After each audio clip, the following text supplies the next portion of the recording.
¿Qué ondas, primos? Primas. Y primes. Welcome to my Primos. My primos. My Primo podcast. My name is Freddie. My name's Kevin Garcia. My name is Elia Maria Madrid. Well, this is Chikume, whenever I can make it. My Primos podcast discusses all things fandom and pop culture, From comic books, Movies? To whatever obsession we have this week. but with a Latine Latine. Malatine. perspective. Remember, we're all primos, We're all primes. We're all primos. no matter what part of the world we're from.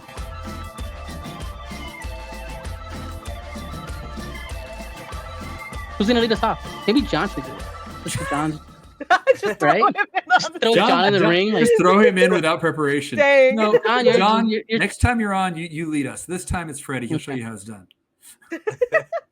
he's been on here long enough times to know. But here we go. All right, 3, 2, 1. ¿Qué ondas, primos, primas, and primes? And welcome back to my Primos podcast. My name is Primo Freddie. And of course, with me tonight is my primo and yours, Mr. Kevin Garcia.com. Say what's up, Kevin. What's up, Kevin? There it is, everybody. The phrase we've all missed, along with Kevin fills a hole. Kevin, fill Fills that a hole. hole. What That happened? need. How did we all need a Kevin Garcia in our lives become Kevin fills a hole? Like it was just. I don't it was a very remember quick how it transition. transpired. We can't. If there was only a way, maybe like some method that. There need to be Conversations. archives of conversations. Yeah, somewhere. archives of There would have to be a conversations website somewhere. people could go to hear these things if they existed. What website challenge would you, we go primos. to? myprimospodcast.com. Is that a website? It is, and it's Does it have ours. the Go check it archives? out, primos. It has everything. We didn't All either of that. 170 something episodes of this show are there for you to listen to and experience, and go back and see the humble beginnings of me and Chikume sitting around a kitchen table talking about Salvadorians, pupusas, and punk rock. So started there. Yeah. Here we are now. But of course, with me tonight coming along back to bring a little spice in our direction, Miss Elia Maria Madrid at Spice Illustration. Say what's up, Elia. What's up, Elia? Hello. There it Done is. Correctly. Elia, how many followers away are we from 10,000 on TikTok? We need to know the update. Because last time we had a call to action. I think it's 700. Let me check. All right. Yes, let's you were see, so we're- close last time. Yeah, a little under 700. Again, challenge you, Primos. Go out there, follow at Spice Illustrations. TikTok's get her 10K. We did it for Kevin Garcia. Let's do it for her. Let's get her there. She's awesome. Her work's dope. It's funny. I love it. Check out Spice Illustrations. Say what's up, Elia, to, of course, our guest coming back, Yeah. Mr. John Aviña. Say what's up, John. What's up, John? Come on, John. Yay. I need you That's to, how you do it. bring it, man. Bring it. That's what Chicago's about. Well, Mr. John Hydration, Aviña from Aviña hydration. Comics. Thank you for coming on the show. We had a blast at Texas Latino Comic Con. I know we're working on our D&D episode, so that's there for all the fans to wait for. But dude, like, here, how have you been? How did you enjoy con? Like, we didn't have you on the show, so kind of fill us in. Where did you The come from? con Where was- did you go? Yeah. The con was great. It was a lot of fun. Like, it was cool to be in a room with that many like Latin creative people, and just like it didn't feel super niche. Like here, whenever there's more than one of us in a room, I'm like, oh, cool. Like we made it. And You over smell there, your I was own, like, there's another one. I you can walk around spot the him. room. Like I've gotten real good at like someone passes by, I was like, it's him. My And then eyebrow just, like, starts lock twitching, eyes. and there's like 2 aisles to that way in Artist Alley. There's another Latino creator. Yeah, because hilarious. here it's a lot of resellers are Latin, like the Funko dealers and stuff. Yeah. But they're just mean. They're not here to make friends. They're just like here to like buy Funkos and get out of the way. So I'm just like, all right, like I'll just keep my books to myself. Aw. Yeah, they're aggressively selling baseball cards and Pokemon cards. Yeah. They're walking around with stacks of like Pokemon cards like this, like it's cash. And they're just like, what do you got? I was like, comics. And they're like, whatever. And then they're just like throwing cards down to each Oh my other and then just God. buying other cards. And they'll be I was like, like, see you're this just- card? it's This just card is trading. almost worth the cost of printing. Yeah. Right. No, And they tried shit, like, really hard not to be nerdy. They're always in like jerseys and stuff. And I was like, you guys are just trading Pokemon cards. Like, it's Yeah. okay to be nerdy. Yeah. Like, Yeah. it's Okay. all right. Here you say that's reminding me of a video I saw on some social media the other day, and it was, those guys who were asking like, who was your cartoon crush when you were a child? And a lot of guys are like Kim Possible or blah blah blah or whatever. Then you get to one guy and he's like, that sounds kind of nerdy. I wouldn't have done that. And I was like, Okay. you don't have to. Kevin, who was your cartoon crush when you were growing up? Yeah. Go Go Dodo from Go Tiny Go Toon Dodo. Adventures. Oh. Really? I'm just messing around. I'm like, what? Like, no judgment, but like. I mean, like, okay, we're all It's about like- furries here, right? I was trying to think what is No. the least. Oh, no, literally, my thought was what is the least humanoid cartoon character I can possibly think of, and I was like, Go Go Dodo from Tiny Toon Adventures. Yeah, I'm very, very not human. As far as I can remember, it's talking about Hello Nurse, man, Animaniacs. No. This I one gotta was go this one was like an amorphous like thing that was representing the old 1920s color. Yeah, he had like a beak. rubber hose stuff. Yeah. Yeah, there's a beak and all that. I remember Dodo, and there was that, and it was Katie Kaboom. Something about an angry woman, man. Something about an angry woman.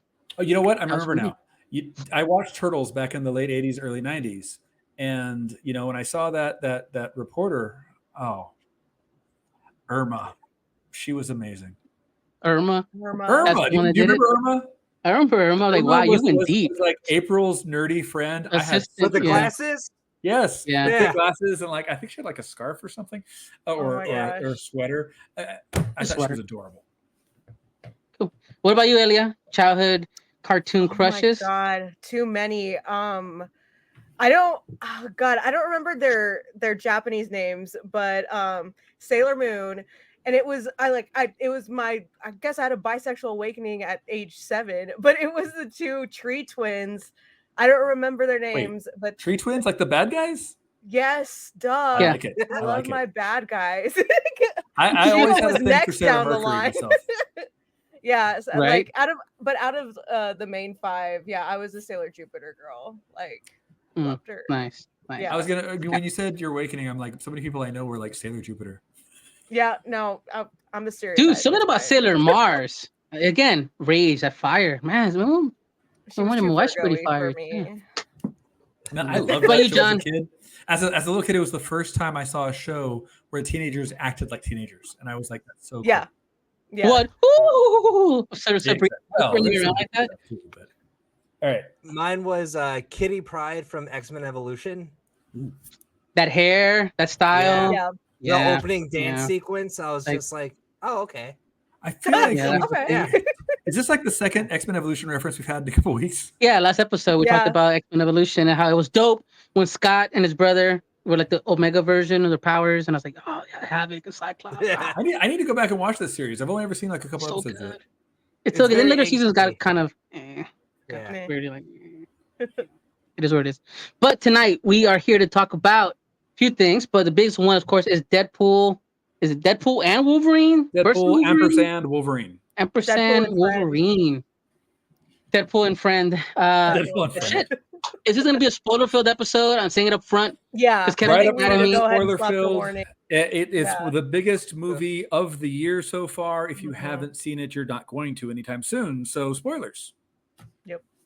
And you've probably been spoiled by social media at this point. Let's just be Yeah. real. Yeah, I Um, heard Wolverine shows up in it, Shh, Kevin. There's more than that. And I And know you the- got on mute. and that there's some kind of multiverse connection.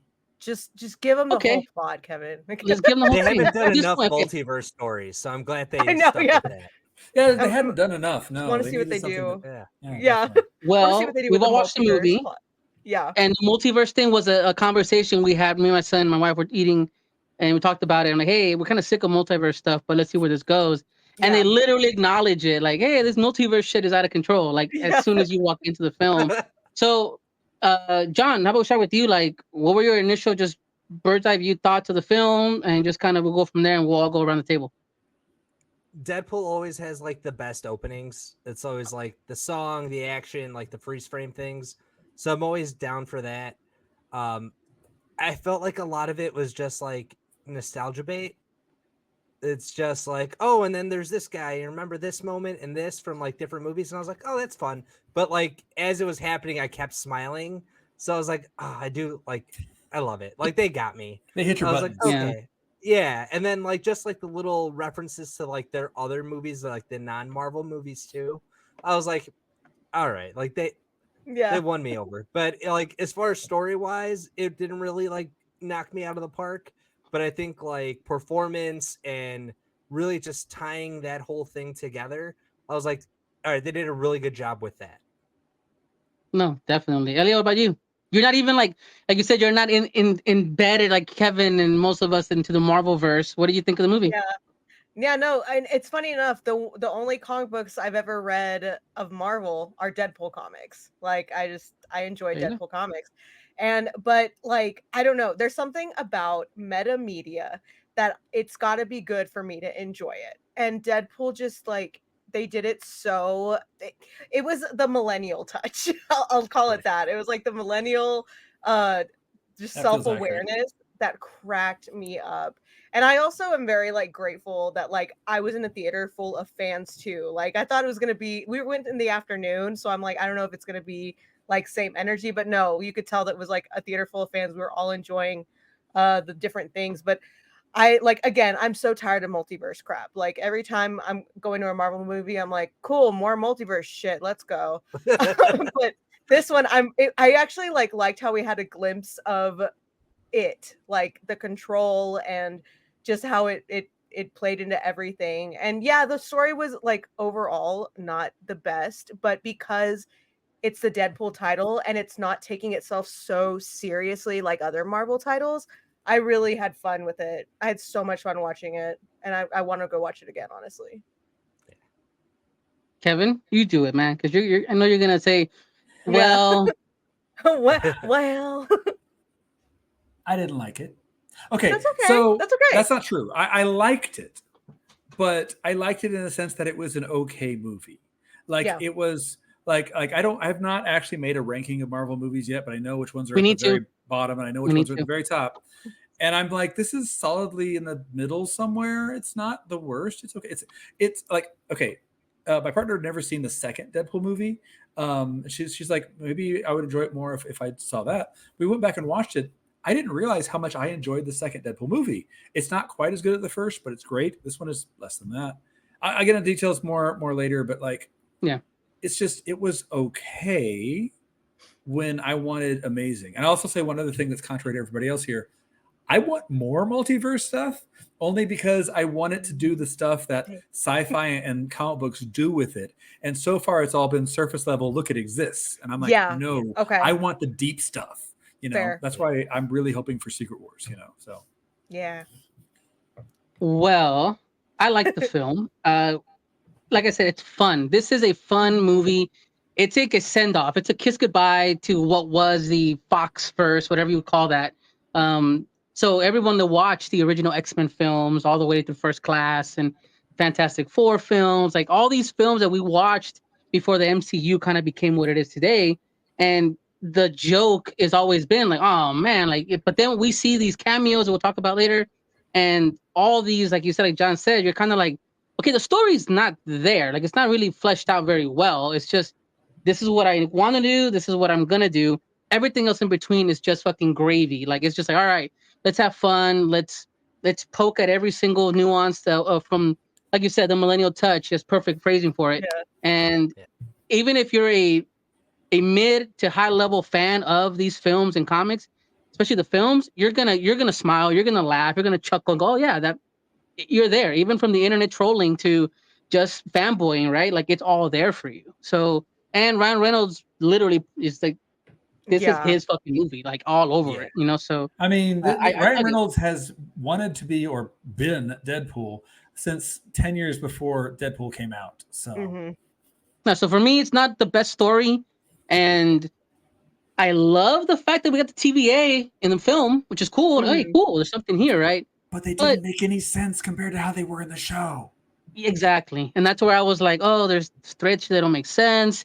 Who the paradox guy is like, like we're reaching here, but hey, overall, it's a good film, especially if you're a fan of these, or not super fan, but if you want a good laugh and you're somewhat aware of these movies, you don't have to read comic books to understand it and enjoy it. I think it's fun.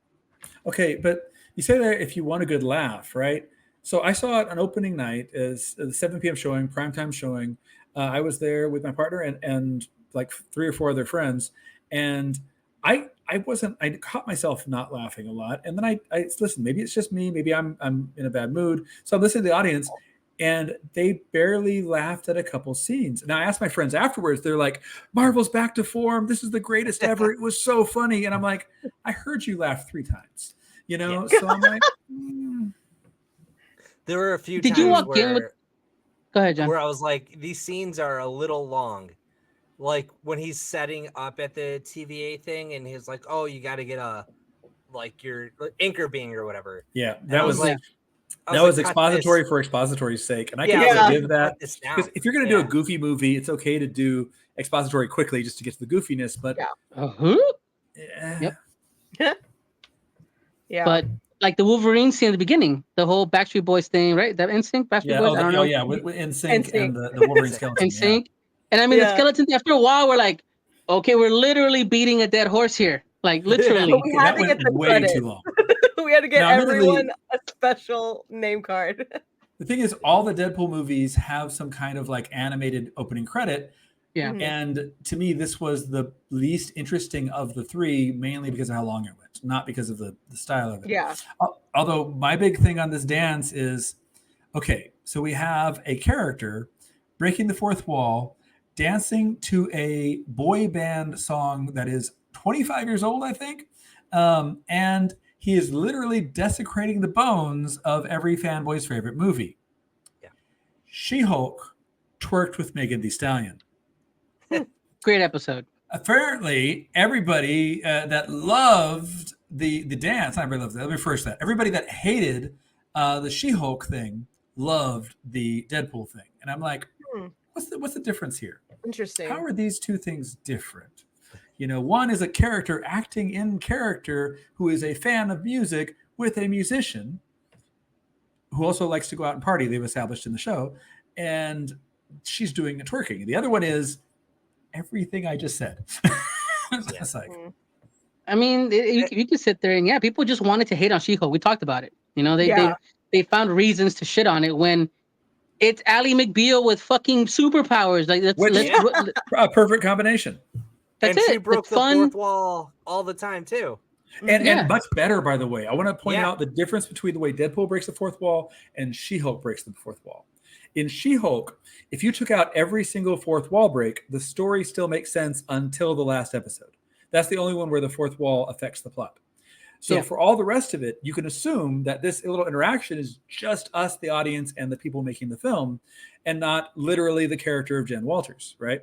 Whereas in Deadpool, the fourth wall breaks are the plot, but not even in the same way that the end episode of She-Hulk was, because it's just, okay, how does he know where the Avengers are and the Sacred Timeline? I don't know, but he's there now. How has, I was going to say Foggy, how has Happy been following or looking into Deadpool's references?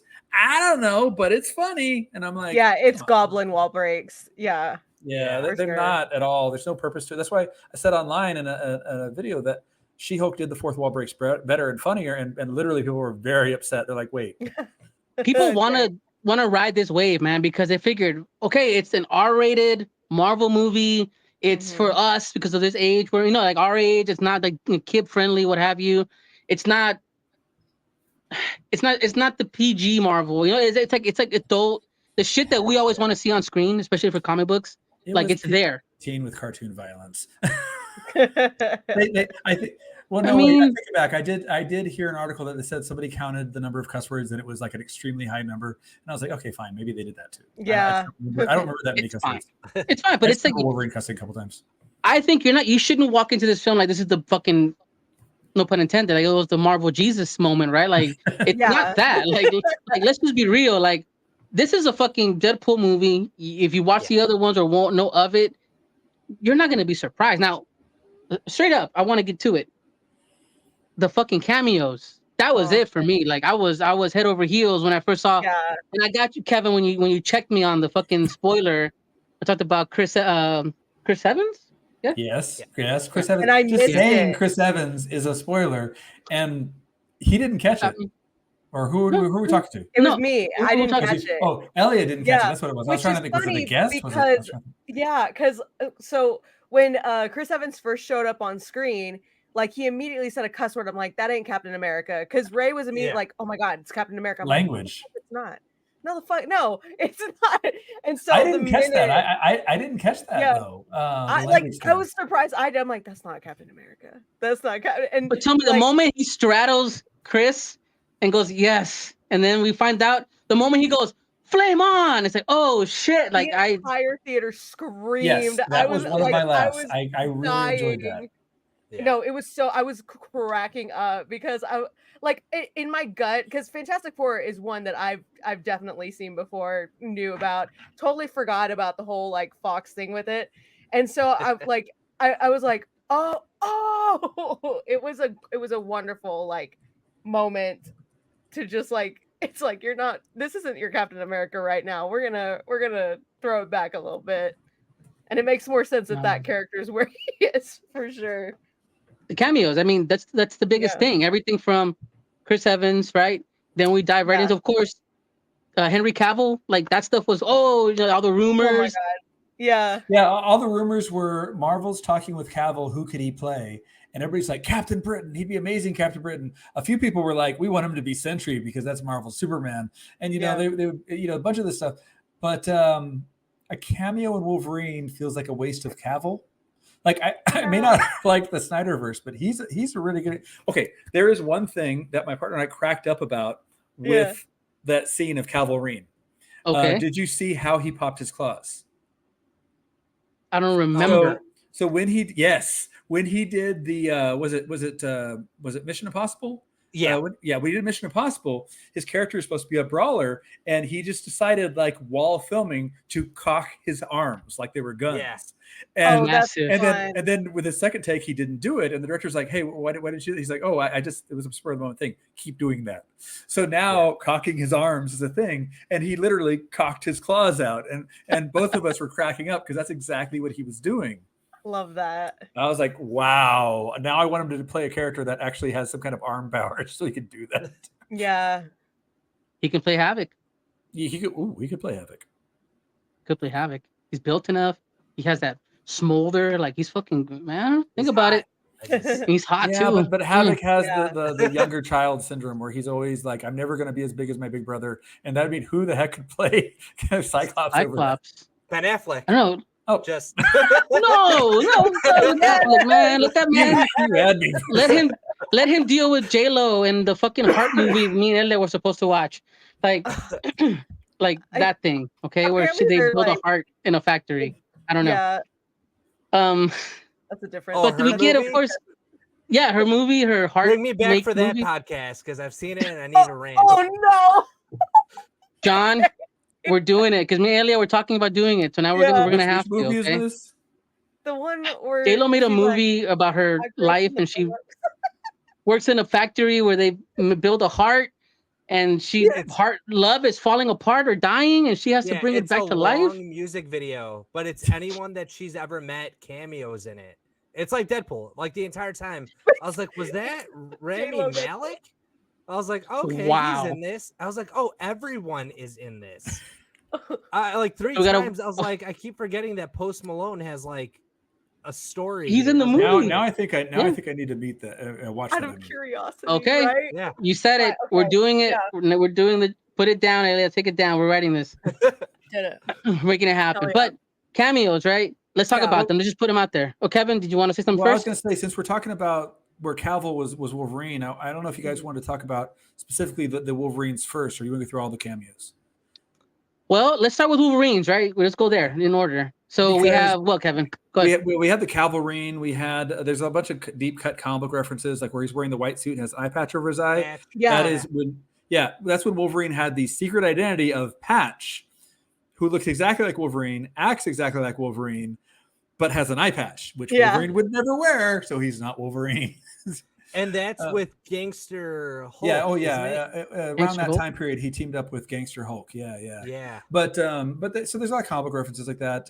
One of the interesting ones for me is where he's crucified on X. the giant X. That is a very Yeah. famous issue of X-Men. But of course, Deadpool even comments on what all the skulls are doing there. When that happens, there were no skulls. Wolverine's hallucinating from overexposure to the sun. So Deadpool is inside of his hallucination, I guess. Now, mind you, he really was on being crucified on an X because comic books. But everything else that happened was hallucinations. So, Anyway, but that doesn't bother me. I like that. That's still fun. It's cute.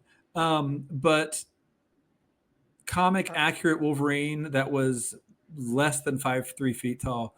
5 feet. Yeah, I remember the and small Wolverine, what they call him? No, he just called him. He called him comic book accurate Wolverine is what he called him. Yeah. And the thing is like, I Like feel like this is a short person joke, and we're just making fun of people for being little. And it's like Wolverine's height is not usually a joke. I mean, they'll call him runt compared to the big guys, but that's it. I don't know. It was a joke because he's making fun of him. And people complained when he first got the role because they're like, "Oh, he's too tall to be Wolverine." Oh, so they even changed the comics for him. Yeah, because now they made Ultimate Comics Wolverine, and the Ultimate Comics he was basically his height. Yeah, crazy Wolverines, but we get Hugh Jackman back. That was awesome to see him again, just be in that role, and it's like slipping right back into that role. Like it's just oh shit, he never left. Especially the Logan version, almost. Like yes, give and take. Like this, I know they're different personalities, but we still got that vibe of like tired, old, and worn out Wolverine. I honestly was thinking to myself, wow, Hugh Jackman looks as great now as he did when he started. He doesn't even look like he aged. And then in the closing credits where we see the scenes from back in the day, I'm like, oh, he did age. Baby. Yeah. he looks we tiny. just aged together. Oh no. Yes, we just aged together. We grew up together. I pulled out like 4 gray hairs the other day, and I was like, time's a bitch. Right? If I could age like Hugh Jackman, I'll be fucking amazed if I can age like him. You know what? We're talking about aging because Hugh Jackman, Chris Evans looks as good as now as in fact he looks better now than he did when he was Human Torch, but he looks just the same age practically. Mm-hmm. Well, but Channing Tatum, who's the same age as Chris Evans, more or less, he aged. I don't know how to put that. I don't want to be. I'm a big fan of Channing Tatum. I think he's a great actor. I want him in more stuff. But I mean, like, he just seems noticeably older than most of the other actors, except for Snipes. So. Well, I mean, like Wesley Snipes, Blade. The only non-Fox property. When we get that scene where they come out of the fucking woodwork and we see Blade, I'm like, oh shit! I didn't have time to recover between each one. I was just like, oh. And Blade Channing made Tatum me crack up, and I was not expecting Channing Tatum as Gambit. Me either. I was like, wait, at all. And when he was like, now it's a meme, right? Him like his accent, that whole thing is like, like he's always making the joke like some of us didn't even get a chance, and it's like they say I wasn't born here. I wasn't born in the world share. What's funny is that joke though is so many of the jokes in the movie required the audience to have deep knowledge about it. Now, I'm saying this as somebody who got all of the references. I mean, literally my job was to get references. So like, yeah, that was no problem. But I'm like, the Channing Tatum team. That's funny. Like I laughed at it because Channing Tatum Gambit and I knew the history, but at the same time, when they kept running with the joke of, I was born here. I don't know where I came. Some of us never got a chance to start. Those jokes mean nothing to the general audience. Whereas my response was, yeah, I get that. Yeah, there was a lot of stuff that was just there for us, like the audience that knew, but not for the story. Yeah. Right? Like, because even when he starts listening, people like, oh, Daredevil, Punisher. Yeah. All these guys, everyone's the Punisher one I can kind of forgive, but the Daredevil one is you have to know about Jennifer Gardner. Sorry, too many Jennifers. Jennifer Garner's personal history, right? Relationship history in order to get that joke. So it's not even if you watch Daredevil, you wouldn't get it. You know what I mean? So that's weird. And yes, I knew about it. But that's okay though. But I think that this film, it wasn't like, hey, this blanket, like, hey, this is for everyone to understand this. So they're gonna be like, this is a lot of deep cuts, and this is for, I think I said that send off to the hardcore. Like, maybe it's too meta, Kevin. Yeah. The one deep cut I did laugh at in that scene was when Blade says, "I don't like you," and Deadpool says, "You never did," and that made me laugh because. Famously, Wesley Snipes hated Ryan Reynolds on the set of Blade Trinity. Like, wouldn't even talk to him.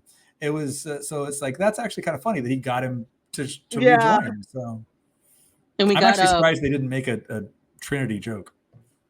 true. We got, of course, Laura coming back from Logan, which was really cool. That was to see great. her back in that role. Yeah. And then we had am I Miss Pyro and Juggernaut? Yeah. Oh yeah, if you Yeah. get into that scene, there's a bunch of people that the camera never lingered on. Yeah. Pyro and Juggernaut from X-Men 2 and 3. Sabretooth. Well, Juggernaut was in 3. Saber-tooth. Yeah, That was so Sabretooth from good. 1. That was great. That scene is like, So here's the I fight we've got all been to- waiting for. I met him in March Oh, because you met Oh, Tyler cool. Mane? yeah, he was at a table right next to me. So I was Cool. selling my comics and he was just hanging out. Yo. But, Did he tell you I just filmed a scene in Deadpool? Well, like it was funny because behind him was a big thing of Sabretooth. Yeah. And I was like, I would write that coat wave. Yeah. But like everyone was there for him as Michael Myers. So I was like, I get it. Interesting. I Well, was yeah, like, but it was Sabretooth weird shows that his this face though, was so it's there. better that way. Yeah. But now I'm Yeah. like, oh, he had just filmed it because he looked grizzled. And I was Yeah. like, oh, okay, like time's been rough. But now I'm like, oh no, He was sick. trying to be rough. Yeah. And that man is tall as like I'm not tall, but when I saw him, like he stood up and I was like, I get why there's a line of women there. Like, That's I why. looked at him, I told Emily, I was like, you can go stand there. It's fine. It's okay. Yeah, I get it. I'll see you at home tomorrow. Yeah. Yeah. Okay. Look, if there's some claw marks in various places, I'm just gonna live with it. You know, we move on. We all move on. Hey man, fight the beast. Fight the beast. So the biggest thing was the cameos, right? Like, that was the thing Yeah. here. Well, in Yeah. that same scene, we have the original actor who played Lady Deathstrike from Wolverine, no, from X-Men 3, I think. 3? Yeah. Yeah. And if I remember correctly, at the time she filmed that movie, she had no lines, partially because the actor hadn't learned English yet, or at least not was still working on it. But the thing is, they've had actors before that read phonetic scripts. I don't know why they didn't try. But either way, sadly, she didn't have any lines here. She could have had her first line ever as Lady Deathstrike, and they didn't give her a line. They had, I think, the actor who played Callisto from the Morlocks was Yes, there. she was there too. She had like speed powers for some reason in the movie. And then I think the Toad. Blob was there. Toad, that's another one. Like, why you have Ray Parker back? Why don't you zoom in on him? At least give him a close-up cameo that's him. That's Make him do a flip. Yes, that's Darth Maul right there. You have him. This is like he's got 2 roles he's known for in genre fiction, and you're not gonna show him. It's so. You know what would have been awesome if they had him in Star Wars garb somehow, because it's That all would have been Disney, or right? if he grabbed Gambit's staff and Gambit started staff doing, and went, that would have been awesome. But I mean, I there's a would've lot. passed That's the Smash Bros. The Smash Brothers of fucking like Fox CU, whatever you want to call it, MCU, Marvel. Like it's all the little characters jumping and fighting each other, and they're there, and you're geeking out. And then we get, like you said, the storyline is almost second or third to this whole extravaganza. Like it just helps us get to the next cameo or the next kind of set piece, and it's a story for story's sake. And then we get towards, what now the TVA is involved now, all the branches are breaking, and we're back to the TV show again. And you're kind of like, oh, didn't Loki fix this? Like. So that's the part that gets to me because. So first, the guy starts talking about the sacred timeline, and so I'm like, oh, I guess this takes place during season 1, but then they say, Hold on, I'm gonna cut you off because I'm curious. Thor crying with Deadpool. Why was Thor crying? I want to get to that Why in a was Thor second because I want to finish this thought real quick. Yeah. So he mentioned sacred timeline, and then in Deadpool season 2, nobody remembered the sacred timeline. They didn't even remember who their old boss was, so they didn't. Not a single member of the TVA should remember the sacred timeline, but this guy did. And I'm like, okay, maybe some of them do remember it called the sacred timeline. So maybe some of them are yearning for the old ways, but that doesn't make any sense. It's just very thrown together. And then also, where did he get all of his followers? They all were just like middlemen, office managers of the TVA, and they're all like, yeah, I want to blow up universes.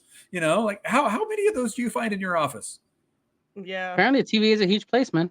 All right. But yeah, why is Thor crying? Because that is very clearly a scene for Secret Wars. That is not. We're not going to see that scene until 2027, because because that has to be Secret Wars. There's no reason to put that in. Why would you put Deadpool in Doom World, a Doomsday? Because that's gonna make it less serious. They did like a breakdown of that scene, and it was just they just photoshopped Deadpool into it because it was from like Thor. It's 100 Thor: The Dark World. Yeah, it's 100%. Yeah, so I figured it was just like a throwaway joke, but because the internet picked it up, I was like, oh, now they're gonna shoehorn it into a scene. No, they will film it. They are gonna film it. You know they will, and they're gonna have an explanation for why he looks like Thor from Thor: The Dark World. It'll come up. He has both eyes again. Whatever. But he's no longer Odin, right? But no, it's because he had the long hair. That's why.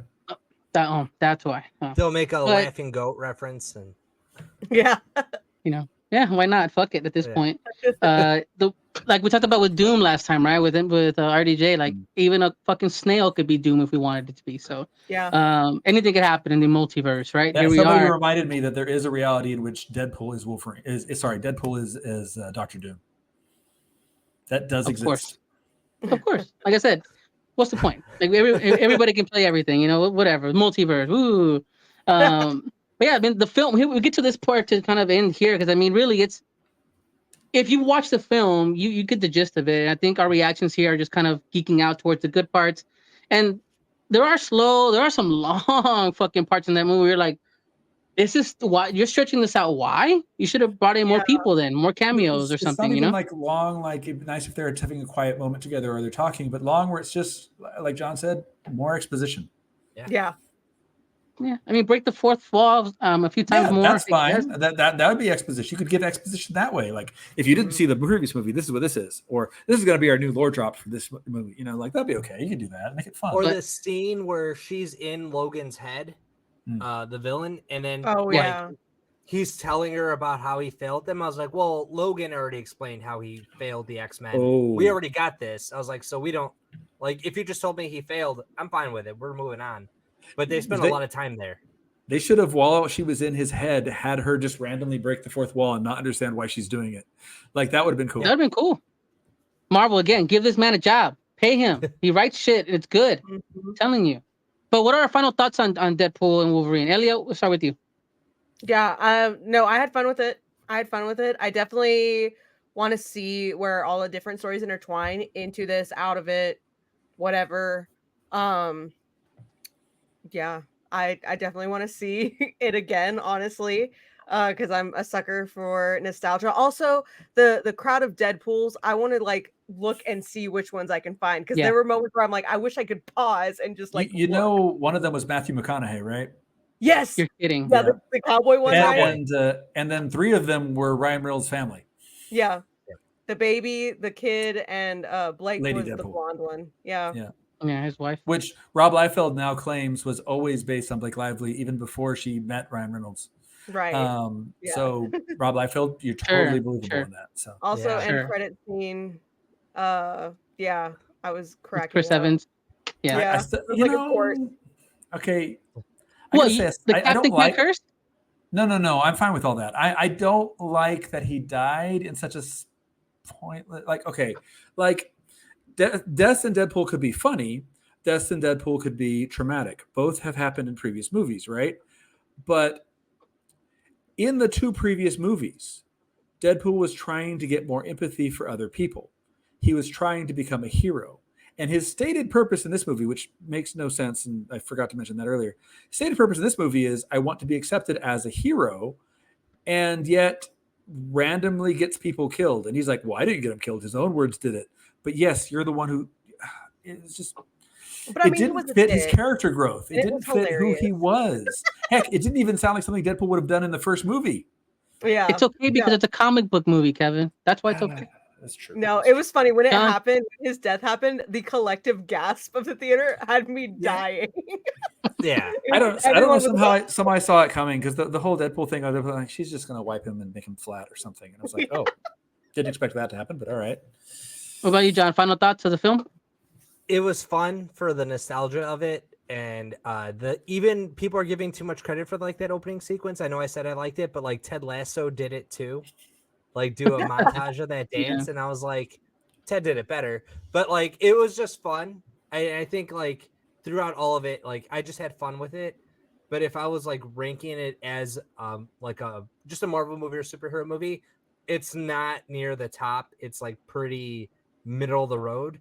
But I think everyone just needed to laugh, and that's why it's like box office numbers, because people just, we need something right now, and this was it.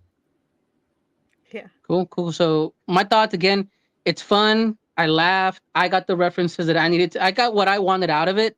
And like Elia said, I'd love to watch it again just to kind of pick up something else I may have missed, right? Or just to kind of relive some of those moments. But it's not like life changing. It's not Iron Man 1. I'm sorry. For me, that's still one of the best ones, right? For me, that I just mean, is. it literally built the universe. Yeah, it's just a great film.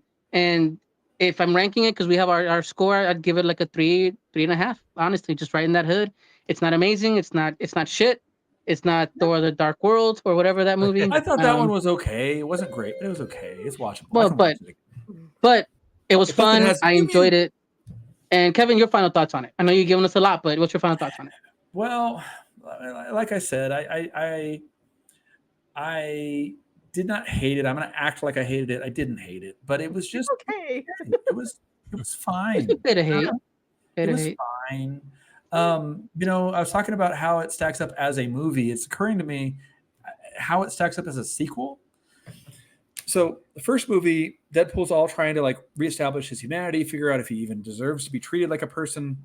This bothers me because I've always hated Deadpool's makeup, but that's beside the point. And by the end of the movie, he proves that, you know, his girl always loved him, and he loves her too, and all this stuff like that, right? The director of the first movie wanted to continue that in the second movie, but Ryan Reynolds wanted to just amp the jokes. So the director moved on and brought a different director, and immediately they kill her off.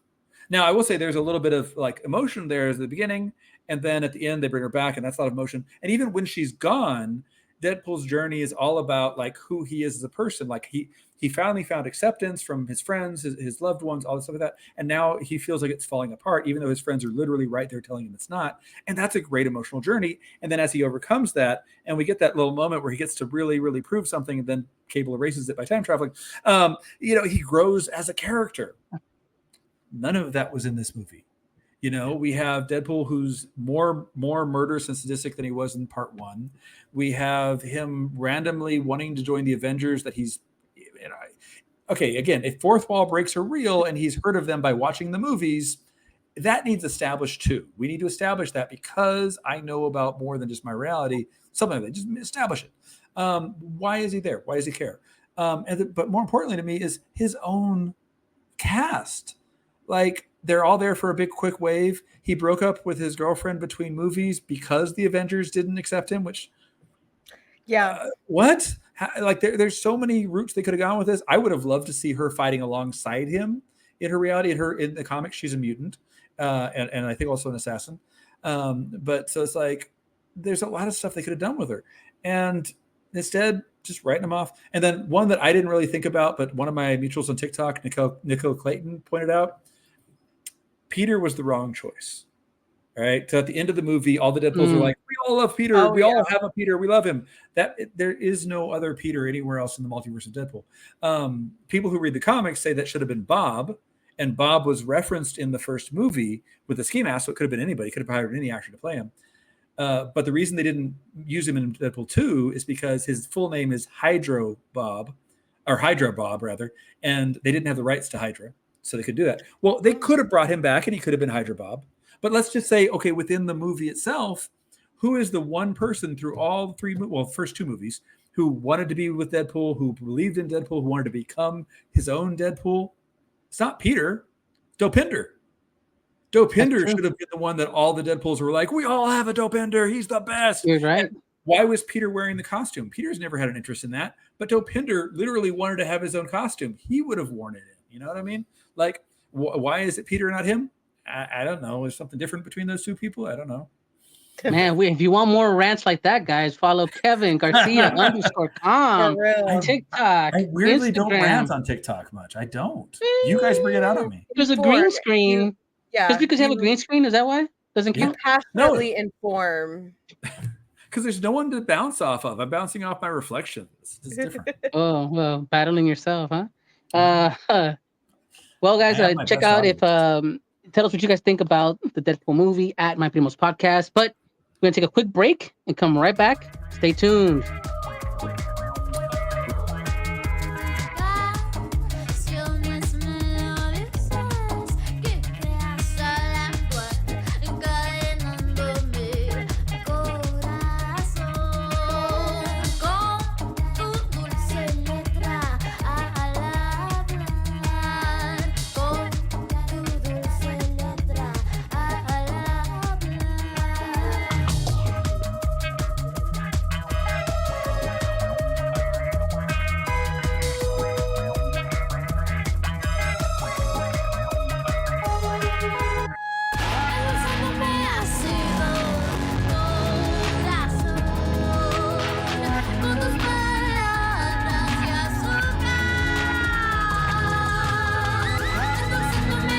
We're back, Primos. Thanks for hanging there with us.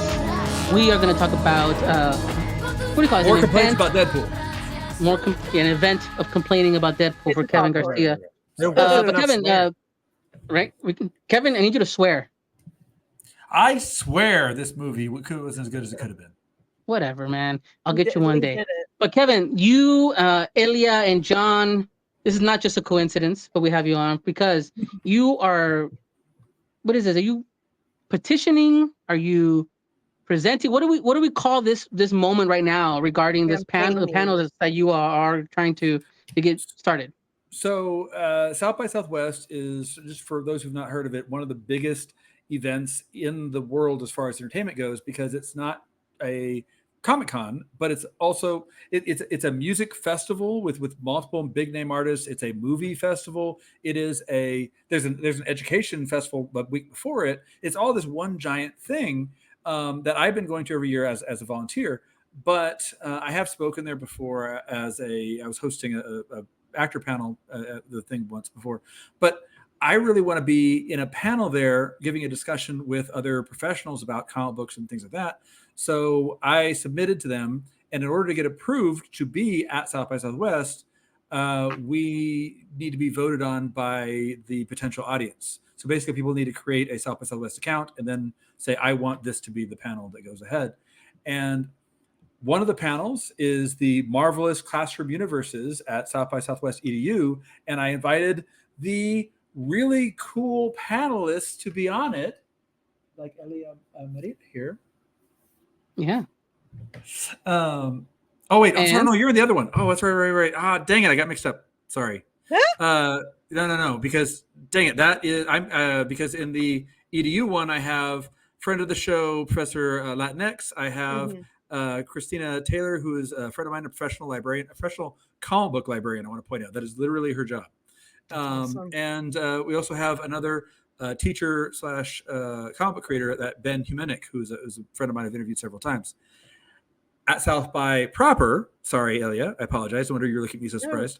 At South by proper, we're talking about Latino representation in movies and especially comic books and comic book related properties, because comic books are such a big part of the entertainment industry. You know, I always hear people say, "Where's our Black Panther moment?" and stuff. Like, well, what is being done by Latina creators? So I brought in Rafael Navarro, and of course, Elia. Now it's you. Sorry about that. Yay, me. So tell me, why did you want to be part of this?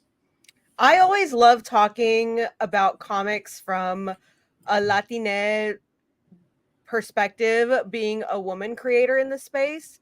Like, it's already hard enough being a woman comic artist, but being a Latina woman, it's just like 2 additional like blockades there. But it's like there's so many stories that I want to tell that are different from the male perspective that I like telling the world about. And I feel like any sort of way to get out there and talk about them is just another way to help people find it.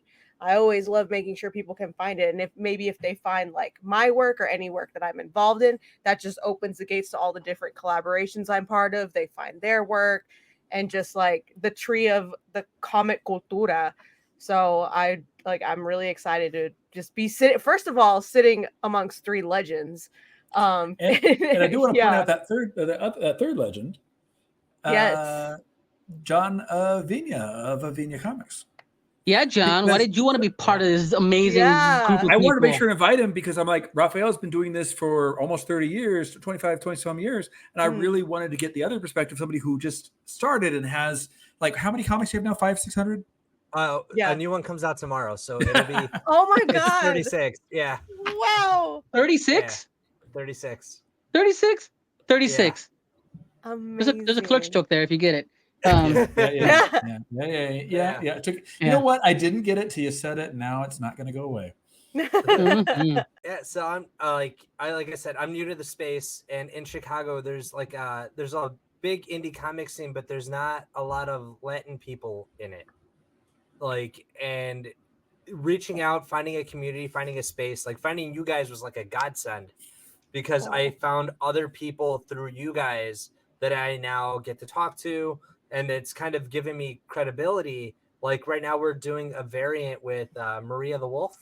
She does like the Marvel wow. variants and stuff. Yeah. So Yeah. she's doing a Lockjaw variant for us. I met her once right before she hit it big, and I was like, wow, we need to work together sometime. And now every time I try to say hi to her, there's like a lion around the block to get her art. So I'm Hell like, yeah. that's cool. Yeah. That's dope, John. I know you're working with her. She's Yeah. her stuff's amazing. That's really cool. And then Jorge Garza, who does like all the like Aztec like pop Yes. art, he's doing a Yes. variant. For He's us. also great. I love his He's stuff. amazing. Like he's been really like he's like the coolest Theo in like the space of like pulling people along, and like seeing him do that makes me want to do that for other people too. So like That's what we're I talking feel like about, man. yeah. So getting Yeah. to do this panel would be great because it'll help me bring other people into this space too, and kind of show them that anyone can do this. You just gotta want to do it enough. Yeah.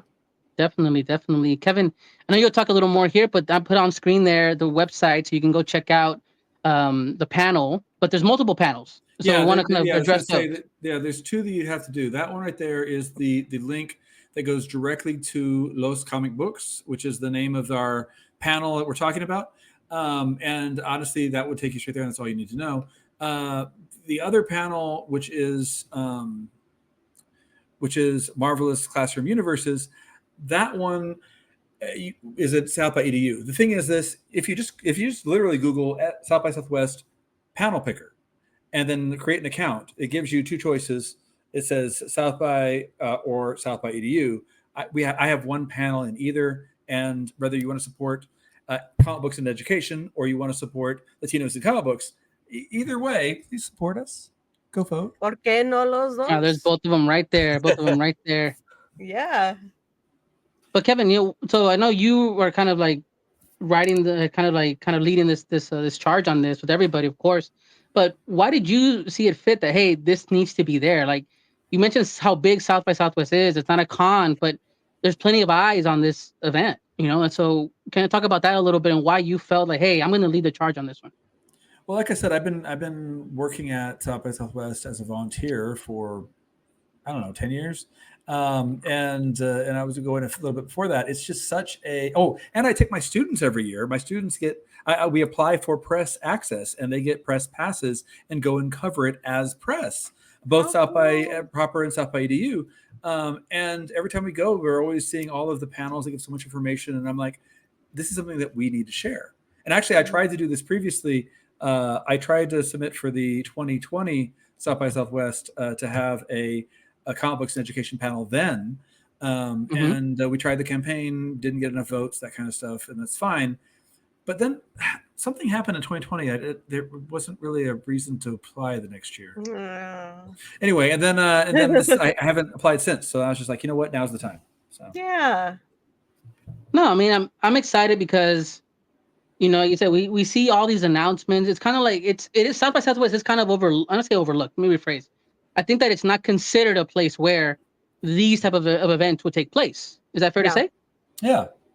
But there's a whole like book component to it. Like if you look at the list of things in South by, books are not mentioned, but there is a literature component to it. There's like a bookstore there of like authors that have panels. Like it's all there. I attended a young adult fiction for women. I took a panel there a while back, and it was just authors promoting their books and answering questions to the audience. It was really good. I really enjoyed it. And we need to make this just another like huge Latino-centric comic book event, man. Like, why not? Like, let's Yeah. take over South by Southwest with these panels and make it a regular thing. That's, I think, Look, what we should do here. apologies to Latinos in Chicago area, but the South by Southwest is where Latinos should be taking over. Mm. It is in Texas. But John, you're gonna come to Texas again. You know what I mean? And then that's an event that's supposed, if the primos go out there and support like we're supposed to, right? Mhm. These panels will happen. All right. Yeah. So I'll go down there to South by and fight over traffic and space and try to get some pictures with the cool people because everybody here is cool but me. Stop. One day No, I'll be on a panel. One day, guys. One day I'll be there. listen. You never know. You never know. But speaking of events, I know we have events coming up for everybody here on the panel. John, you have something coming up soon. Tell the primos, about the event, where they can find you, as well as just your socials as we wind up here into the show.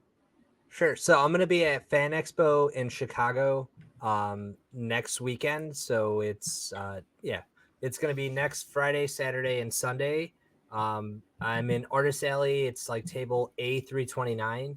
But something I'm doing because I do really want to give back is I'm taking artist submissions. So I'm hiring 2 artists, one to do variant covers and one to do an issue of The Last Paletero on the Block for next year. So people just need to bring any kind of portfolio, if it's digital, if it's physical. I'm going to take down like everyone's information, and then by the end of the show, both people will be picked.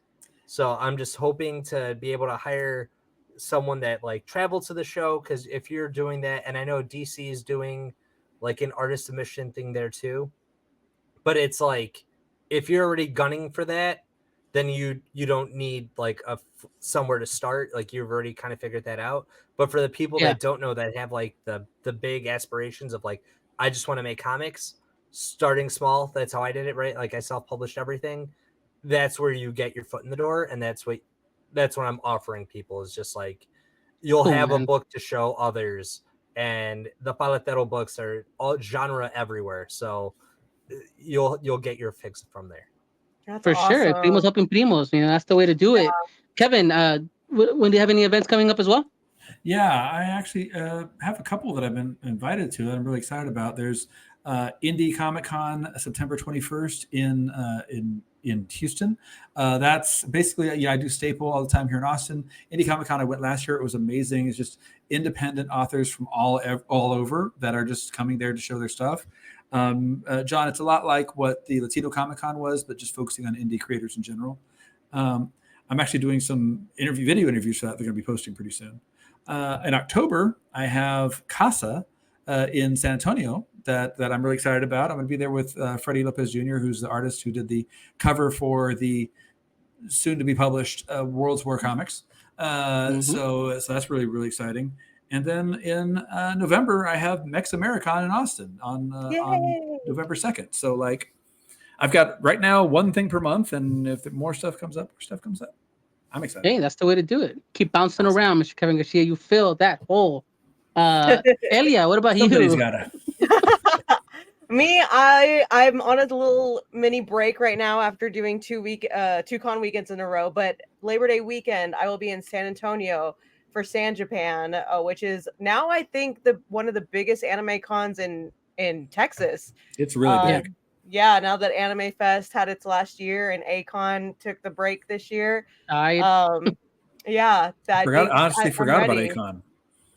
I did too, and someone brought it up at Anime Fest. I'm like, oh right. That's weird because it was so big.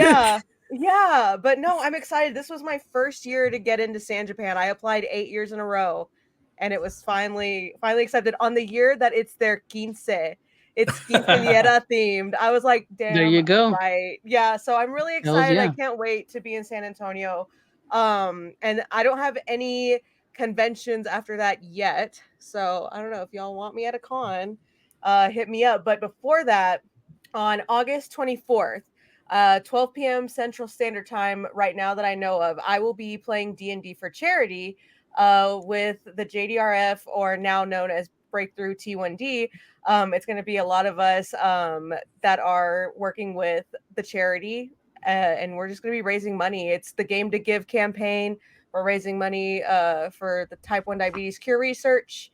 And yeah, we're just going to be rolling dice. It's going to be, from what I've told, it's going to be super brutal. We're all starting level 13 and we're all supposed to die by the end of the game. Whoa. So, yeah.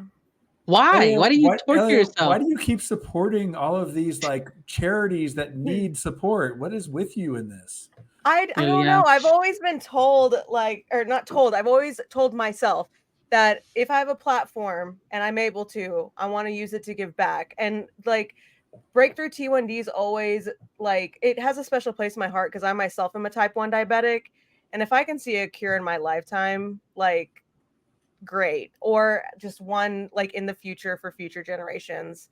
And I don't know, it just like being a Latina as well as a diabetic, I like to bring awareness to the marginalized groups that are diabetic, because not many people talk about it and how it affects us, but it's a little bit different. It's a little bit everything else, a little bit spicier, but I like to do what I can to use my platform to make it a little better. Use my spice for good. Nice. The nice spice. The nice yeah. spice. Yeah. I mean, I'm happy that everybody's got events going on, projects going along as well. I know everybody's working on something. Kevin, I know you're finishing up your Kickstarter. Your books are almost out, done. I think. I just need to do it's done. I just need to do the printing. That's all I need to do. And school is starting right now, but I'm going to get it before the end of this month. It'll be printed. So. Yeah. And Ellie, I know you're working on Princesa Taco. That's done almost. So excited. So it's arranged. I have to typeset it. We just started typesetting or getting it arranged for typesetting this week. So hopefully we'll get it finished and then we'll see if anyone wants it.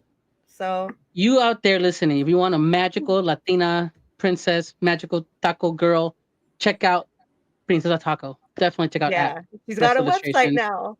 Yeah, princesataco.com. Really? John, wow, I love it.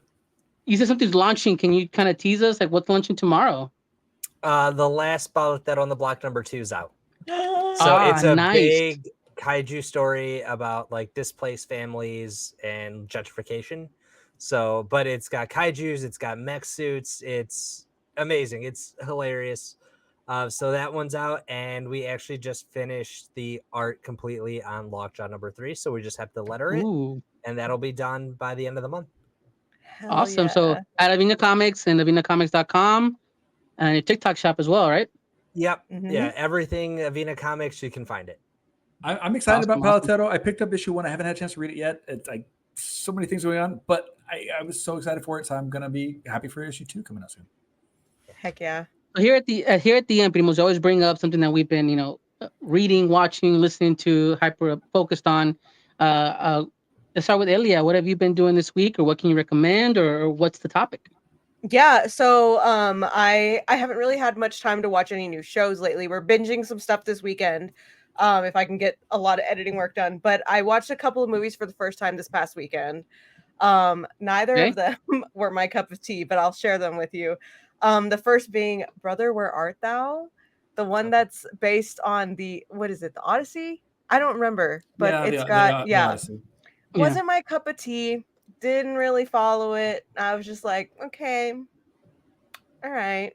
The music was cool. Deadpool Wolverine. It's like it like I like the music elements to it. I like that. I wish there was just a different story to go with it, or a story that was better written. Yeah. And George Clooney didn't sing his own song, so I'm over it. No, of course not. It's not gonna happen. Sing it to a coffee can. Yeah. I mean, decent premise. Could have had better story writing. And then I finally bit the bullet. I told myself I wasn't gonna watch it because I was too proud of how the third one ended, but Toy Story 4, and I did not like it. I was like, fourth one? Yes. Yeah. And it's not needed. It's not needed at all. I'm glad I haven't watched it. When did it come out? I thought I watched it. Like, it's the one with Forky. The little. Oh yeah, I saw the Forky one. Was I enjoyed it, but it is garbage. Like a short film material than it like a movie. Stressful short film. He is garbage. He is garbage. Oh my god, definitely garbage. It was just like I feel like 3 ended, and I have special bias towards 3 because the third one's where Andy goes off to college, and it came out the same year I left for college, so I had that like bond with it, and I was like, it's perfect. With you guys. Yeah, and so I was like, okay, Bonnie, work, and now I'm like, I don't care anymore. Like, good for Yeah, you, yeah. Bonnie. Like, but no, the fourth one, there was just so much. Like, you get into like what constitutes a toy, and then Woody's like, I'm gonna be forever reminiscent. La la la. I'm annoying. I don't know. It was too much, and it wasn't necessary. And apparently, they're making a fifth one now. Yeah. I So heard that. I'm even angrier. I don't know. Let it Not my die. Let favorite, it not die. my cup of tea. Just watch the first three. If you need a good trilogy, the fourth one doesn't exist. The end. There you Honestly, go. that's how I feel about Incredibles 2 because I was so Yeah. excited Yeah. about it. Incredibles 1 was amazing, and then 2 just told the exact same story with less interesting designs. It felt longer. Not as fun either. It was stretched Yeah. out. Sequels are It's getting so stretched. tiring. I see it. I hear you, Kevin. It was Good. stretched out, but it wasn't strong enough. It was like you couldn't even see it because it went by so quickly. Yeah. Fast. Yeah. There you go. You hit every one of them except The baby. the Frozone. Oh, the baby. Well, That's I'm going with the Incredibles themselves. It wasn't lit. the baby. Frozone's Yeah. his own hero. Oh, there we go. Kept it cool. You kept it cool. John, what about you, man? What have you been into this week? Kind of just reading, watching, listening to. I've just kind of like mentally reset for like the last few Fair. weeks. Yeah. But my son got into Street Sharks, Oh so wow. I needed to get something for me. They re-released the toys from the show Street Sharks. So has he been watching the cartoon?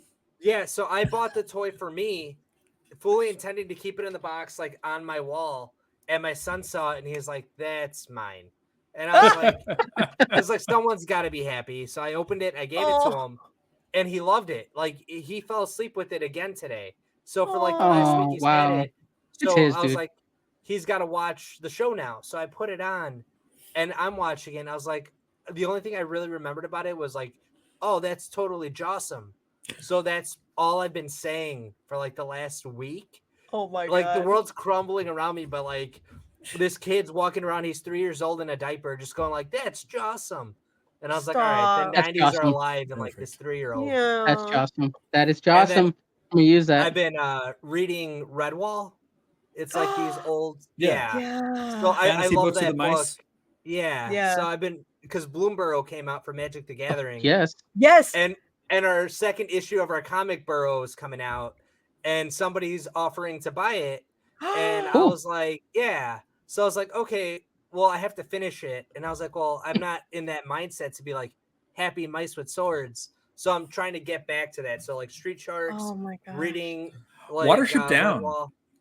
Oh yeah, Watership Down is brutal. But Okay, fine. Secretive Nim. Nim. Yeah. Just Yeah. My Which- spouse what? is obsessed with Redwall and is actually I playing love- Magic the Gathering right now and Yeah. love the drop. So I'm gonna have to get that comic for them. One Oh of the my things God. that like was funny, we were playing the Ravnica D&D expansion. So it's Magic the Gathering, it's D&D, and they blended it. So we had our DM that was doing the main story, and he needed a break. And I was like, what I'm going to do is I'm going to take all your characters, and we're going to turn them into woodland creatures because we can planeswalk, and we're going to do a story. This is like 5 years ago. They stole your idea, man. Everyone hated it. They were like, that's crazy. Why? I'm a Goliath. Why would I want to be a badger? I was like, because you're a badger with an axe. Like, I don't And you're bigger understand. than the people who are mice. Yeah. I was like, there's a whole my system I got, gosh. guys. And then Bloomburrow came out, and everyone starts texting me like, yeah, that I get where you're going for. It seems fun. So now I just send him the Aviña Comic Shop link to Burrow. And I was Nice. There like, you said go. it right. Buy Yeah. this. Definitely check out Aviña Comics. At Aviña Comics, buy Yep. Burrow, buy his stuff. Kevin, what about you? Well, I've been, again, I haven't had much time to read comics. What I do is I read digital comics while I'm at work or whatever, and that technically, have some time between classes.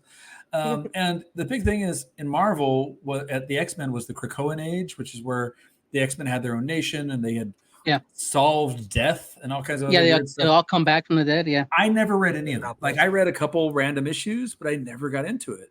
And so they're doing a big X-Men relaunch. And I was like, all right, I'm going to buy all the new X-Men books, check them out. And so far, I got Phoenix, X-Force, X-Men with no adjective, Uncanny X-Men, and NYX. And most of them were just okay. They were all right. And the ones that I really loved were the two written by women, Uncanny X-Men by Gail Simone, and then Phoenix as well by Stephanie Phillips. Stephanie Phillips. Yeah, thank you. Sorry. Those blew me away. I actually cried reading Uncanny X-Men by Gail Simone. And by the way, if you're barely familiar with comics, she's the one that came up with the phrase fridging, I think. Yeah.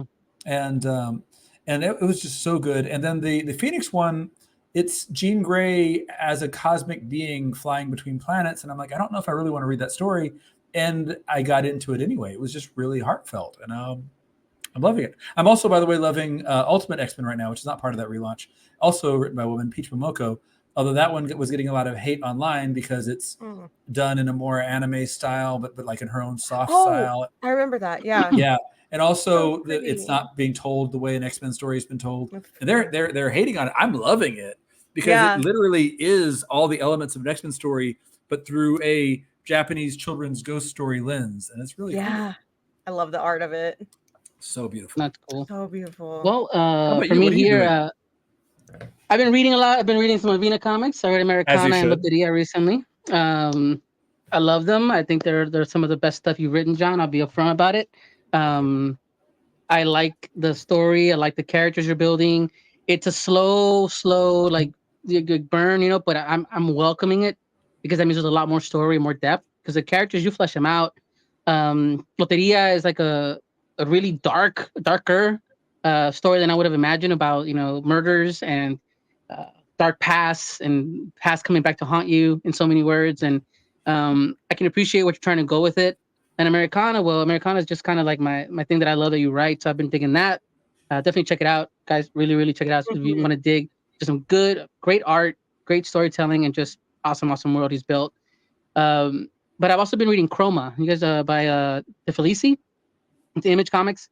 And I got into this like a few months back because the trades are out. And Chroma is just this world set where it literally starts off, everything is completely gray, right? There's no color whatsoever. And throughout the story, the first few pages you get through, you start realizing that only this world, they cover themselves in a mud or ash to cover anything of color because there are these creatures that live outside of the walls that would be attracted to color. And they try to kill them because they're part of a different like belief system, what have you, hierarchy regarding color. And there's this tale that the clergy, this religion in the town tells of a monster that was built to kill them all. And it turns out that this monster that they've built or killed is just a little girl that actually has like colored eyes. And she's leading these kids like away from the town and they're trying to free her because they feel bad that she's trapped in this like tower. And we start learning that there's more layers to it and that the world outside of these walls is full of color. And I don't want to give much more away than that, but it's really, the art is amazing. And I really did the story so far. Let me get this straight. There are people of color that have to blend in with a colorless society because the colorless people are out to get them. But there's also one who is half both and also trying to get more outside of the people of color society. I feel like there's some analogies here that I'm not quite. It's gorgeous. It's by Lorenzo De Felici. The trades are out. It's on Image. It's great. I really recommend those books. And then, honestly, besides that, I just kind of been playing a lot of Predecessor and MOBA and then Magic. I've just been building some commander decks, been doing that on my spare time. So Bloomburrow is there. My wife's kind of been hinting at me she's going to pick up one of the commanders. But I've been building like I said, slowly building up what is it, just a reservoir of the decks. Because I do want to get to a point where, we can, as a team here, as a Primos, end up doing more gaming, more tabletop stuff. So we can start kind of planning out that in the future. So hopefully look out for that, Primos. That's on its way. But Primos, here at the end of the show, I want to just thank, of course, John Aviña for joining us again. Check out his work. And again, can't speak highly enough. I mean, it's amazing. Check it out. AviñaComics.com. Definitely. Really good. And of course, check out at Spice Illustrations to get her to that 10K. Just make sure she gets there. KevinGarcia_com. And of course, follow My Primos Podcast and visit myprimospodcast.com. And from Kevin, John, Eli, and myself, remember, Primos, no matter where you're from, we're all Primos. Take care. Adios. We out. Thank you for watching and listening to My Primos Podcast. My Primos Podcast is produced by Chikume. My Primos Podcast was hosted by Elia Maria Madrid. Check her out at Spice Illustrations. Kevin Garcia. Check him out at KevinGarcia_com. I want to give a special thanks to our guest host, Mr. John Aviña from Aviña Comics. Check him out at Aviña Comics. And of course, I'm your Primo Freddy. Thanks for listening, Primo. Check out the website at myprimospodcast.com. See you next time.